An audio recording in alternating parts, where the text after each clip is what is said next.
The rain against the library window was a soft, steady rhythm, a soundtrack to the quiet hum of fluorescent lights and turning pages. I've always found more comfort in the spine of a book than in the company of people. I'm Ava Miller. In a world full of noise, the library was my sanctuary, a place where I could exist without having to be seen. But that all changed the day I met Professor Elena Hart. She taught modernist poetry, but she could have taught the art of breathing and I would have been just as captivated. She was brilliant, poised, and had this way of looking at you that made you feel like she was reading the hidden chapters of your soul. She once told me, after reading one of my essays, that I wrote beautifully. In that moment, I wanted to tell her she was the reason I could. That every word I put on paper was just a faint echo of the way she made me feel. After that first class, I started finding reasons to linger. A question about T.S. Eliot, a thought on Virginia Woolf. Our conversations were brief, quiet exchanges in the echo of the lecture hall, but there was something underneath the academic discourse, a current of unspoken admiration. It was in the way her eyes held mine a second too long, the way my name sounded different when she said it. A softness, a question. One afternoon, she looked over a draft of mine, her brow furrowed in concentration. "You write like you feel too much," she said, her voice barely a whisper. I looked up from the page, my heart hammering against my ribs. "Maybe I do," I replied, and the space between us felt electric, charged with everything we couldn't say. She was the professor, I was the student. The lines were clearly drawn, yet every time we spoke, they seemed to blur just a little more. I found myself writing not for the grade,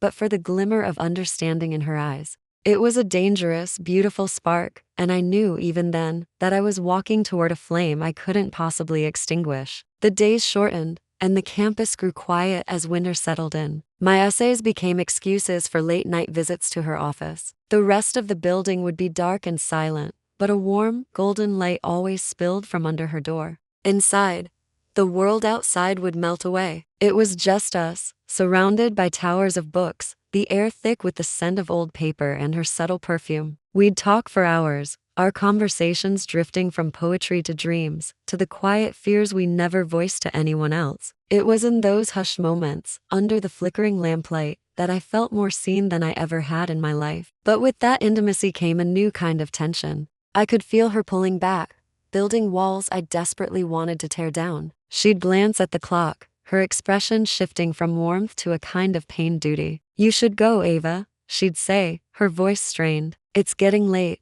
One night, I couldn't stop myself. The words left my lips before I could think. "Do you want me to?" The silence that followed was deafening. Her eyes, filled with a storm of conflict and longing, gave me an answer her words never could. She wanted me to stay, but she couldn't say it. The air was so thick with unspoken feelings, it felt hard to breathe. I walked out into the cold night, her silence a heavier weight than any rejection could have been. I skipped our next scheduled meeting. I told myself it was because I was busy, but the truth was, I was afraid. Afraid of the boundaries, of the silent battle being waged in her eyes every time she looked at me. I was hiding in the library, trying to lose myself in someone else's story, when I felt a presence beside me. It was her. She hadn't sought me out in my usual corner of the poetry section. She'd found me in fiction, a place of make-believe. "You missed our meeting," she said softly, not as a professor, but as someone who was worried. The dam inside me broke. All the words I'd been holding back, all the feelings I'd been writing into the margins of my notebooks, came rushing out. "I can't stop thinking about you,"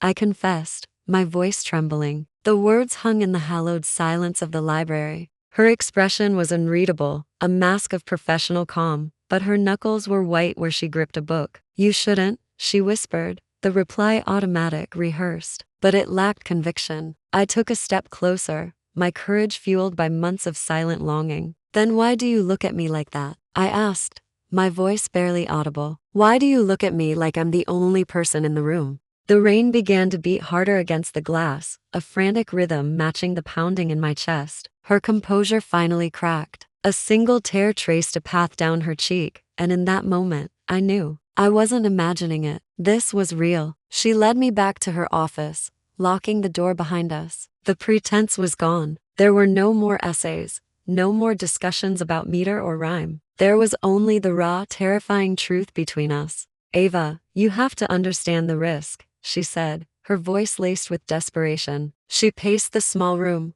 running a hand through her hair. My career, my reputation. I could lose everything. She stopped in front of me, her eyes pleading for me to understand, to walk away, to save her from this impossible choice. But all I saw was the woman I was falling for, trapped by rules that felt so small compared to the magnitude of what was happening between us. I reached out and gently took her hand. Her skin was cold. I looked directly into her eyes, pouring every ounce of certainty I had into my voice. Then lose it with me, I whispered. The words were a promise, an invitation. They weren't a demand, but a declaration that whatever she was afraid of, she wouldn't have to face it alone. A long, breathless pause stretched between us. It was a moment suspended in time, where an entire future was decided not with words, but with a single look. A look that said yes. A look that said, I choose you. In the end, our story wasn't one of forbidden meetings or dramatic pronouncements. It was quieter than that. It was the brave, terrifying choice to step across a line drawn by others and to build a new world of our own. It was a choice made not in a moment of passion, but in the quiet understanding that some connections are worth any risk. Some love stories aren't written in ink, they're written in courage. Thank you so much for joining me on this journey today.